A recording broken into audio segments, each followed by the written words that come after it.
हरि ओम।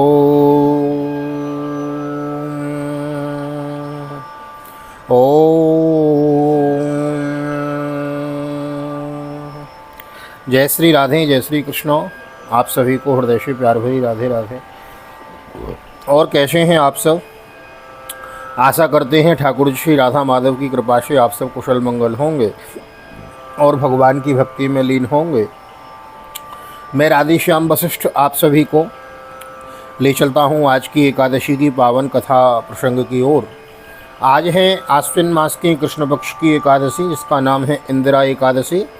तो इंदिरा एकादशी की आप सभी VKVPS परिवार के सभी भक्तजनों को, सभी विश्व के भगवत भक्तों को, वैष्णवों को इंदिरा एकादशी की बहुत बहुत हार्दिक शुभकामनाएं, बहुत बहुत बधाई। नए आए हैं चैनल को सब्सक्राइब कर लें, बेल आइकन को प्रेस कर दें हुए, और यदि फेसबुक के माध्यम से वीडियो देख रहे हैं तो हमारे पेज को फॉलो कर लें हुए। श्रीमद् भागवत की बृहद कथा, एकादशी महात्मा की कथा, अन्यान्य सुंदर सुंदर वीडियो देखने के लिए, श्रवण करने के लिए आप हमारे चैनल से जुड़ सकते हैं। तो आइए देर न करते हुए ले चलता हूँ आज की पावन एकादशी की कथा महात्मा की ओर।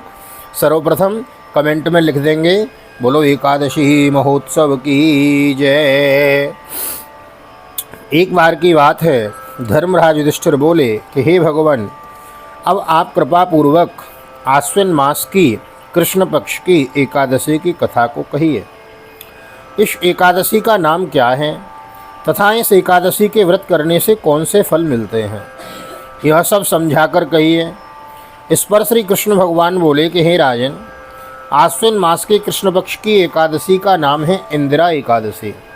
इस एकादशी के व्रत के करने से समस्त पाप नष्ट हो जाते हैं। इस व्रत के करने से नरक में गए हुए पितरों का उद्धार हो जाता है। बड़ी सुंदर बात है। अभी जो है पितृपक्ष चला हुआ है और आज वैसे एकादशी तिथि है, लेकिन श्राद्ध द्वादशी का है, क्योंकि पंचमी और छठवीं का श्राद्ध एक ही तिथि को हो गया था। तो पितृपक्ष की एकादशी आज है। तो आज के दिन जो लोग व्रत करते हैं, कथा श्रवण करते हैं, तो इस व्रत के करने से नरक में गए हुए पितरों का उद्धार हो जाता है। हे राजन, इस एकादशी की कथा के सुनने मात्र से ही वाजपेय यज्ञ का फल मिलता है। प्राचीन शतयुग में एक महेशमती नाम की नगरी में इंद्रसेन नाम का एक प्रतापी राजा राज्य करता था। वह पुत्र, पौत्र, धन, धान्य आदि से पूर्ण और सदैव शत्रुओं का नाश करने वाला था। एक समय जबकि राजा अपनी राजसभा में सुखपूर्वक बैठा था, महर्षि नारद आकाश मार्ग से उतरकर वहां आए। नारद जी को देखकर राजा आसन से उठा और अर्घ आदि से उनकी पूजा करके आसन दे दिया।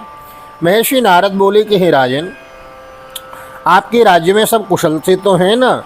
मैं आपकी धर्मपरायणता देखकर अत्यंत प्रसन्न हूँ।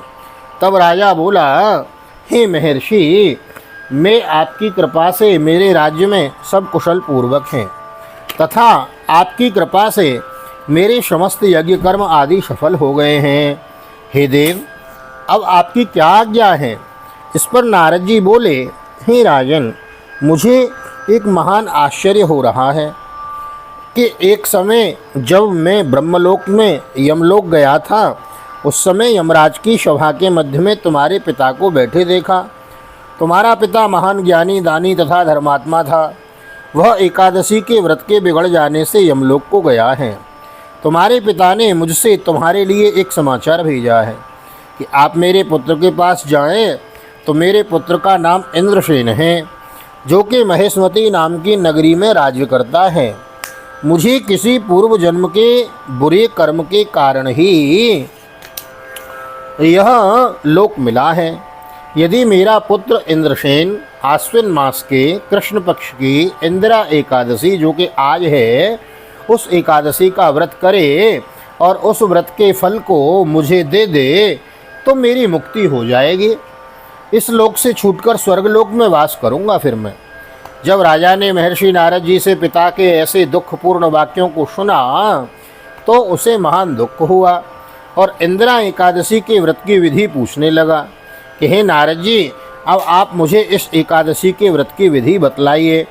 इस पर नारद जी बोले कि हे राजन, आश्विन मास की कृष्ण पक्ष की दशमी के दिन प्रातःकाल श्रद्धा सहित स्नान करना चाहिए।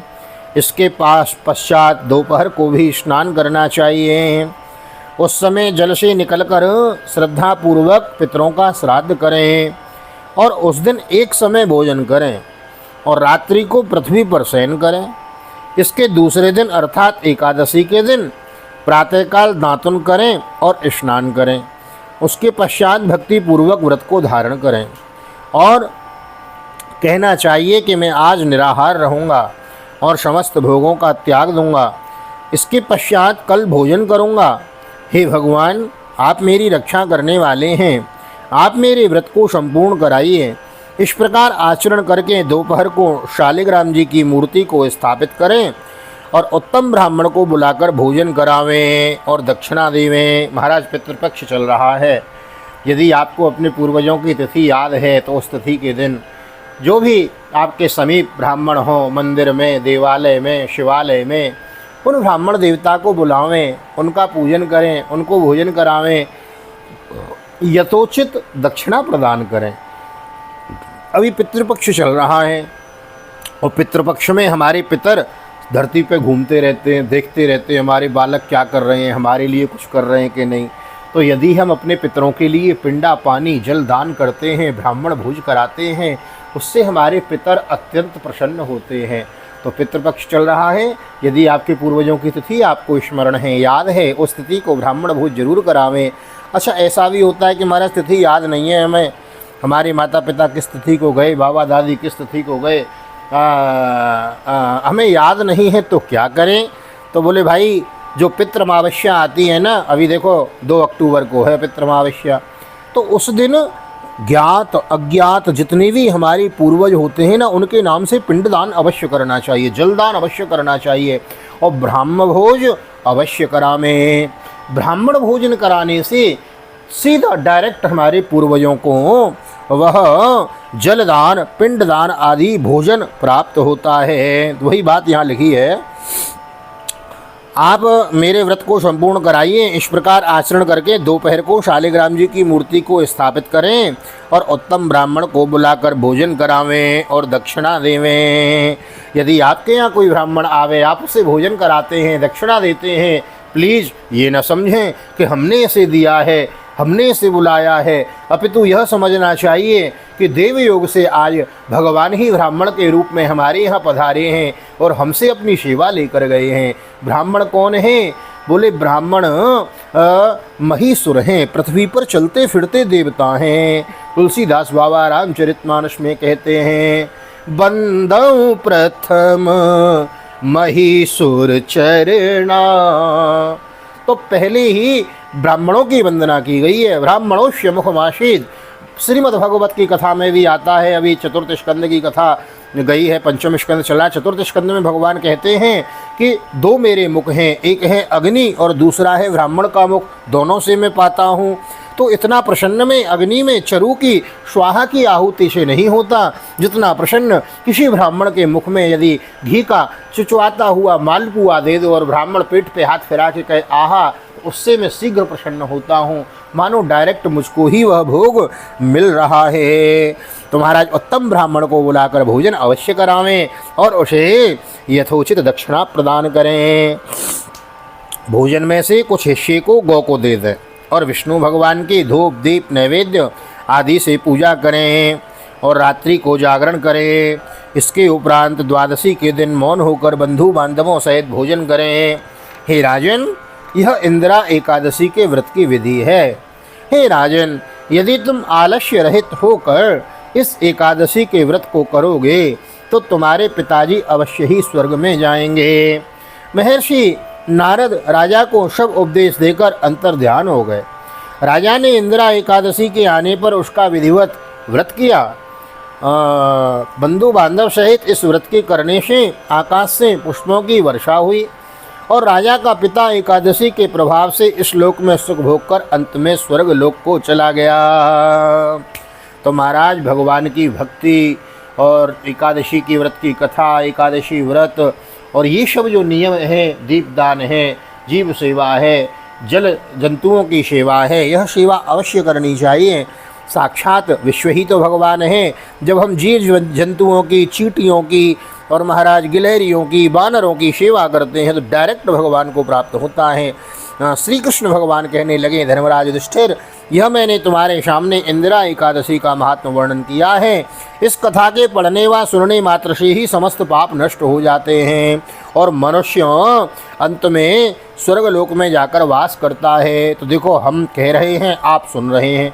हालांकि कहने और सुनने वाले परमात्मा ही हैं। परमात्मा ही मेरे बैठकर बुलवा रहे हैं, मेरे अंदर बैठकर, और परमात्मा ही आपके हृदय में बैठकर सुन रहे हैं।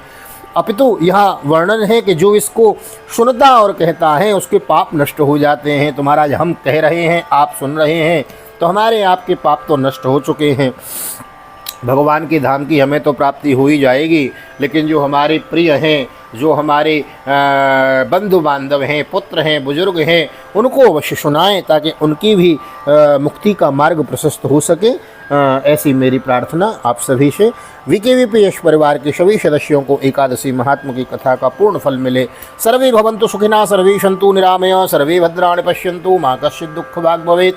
किसी के प्रकार में किसी प्रकार का दुख आदि न आवे, ऐसी मेरी गोविंद भगवान के चरणों में, जनार्दन भगवान के चरणों में प्रार्थना, ऐसी विनती। पितृपक्ष चल रहा है, अपने पितरों को पिंडा पानी अवश्य देवें। ब्राह्मण